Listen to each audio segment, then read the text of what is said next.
What's up mga kabs? Nagbabalik na naman si Prince na 2PH sa isang malupit na tatuan. At kung napapansin nyo, isang malaking toyo ang ipapatato ni Sir. Galing pa siya sa Australia, guys. At sa dinami-daming tattoo artist dito sa Pinas, ako ang napili ni Sir. So dapat kong galingan. So eto na nga, binabanatan ko na. Customized tong toyo na to. So may meaning to. Si Ma'am yata ay may toyo. I'm just kidding, pero parang ganun na rin. Pero tulad ng tattoo, panghabang buhay niya nang mamahalin si Ma'am. Ayun si Ma'am, oh.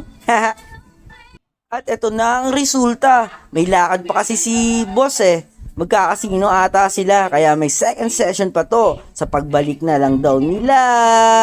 So yun, si Ma'am kanina tinatuan ko na ng minimalist. So hanggang sa muli, peace bomb, whoop whoop, paalam.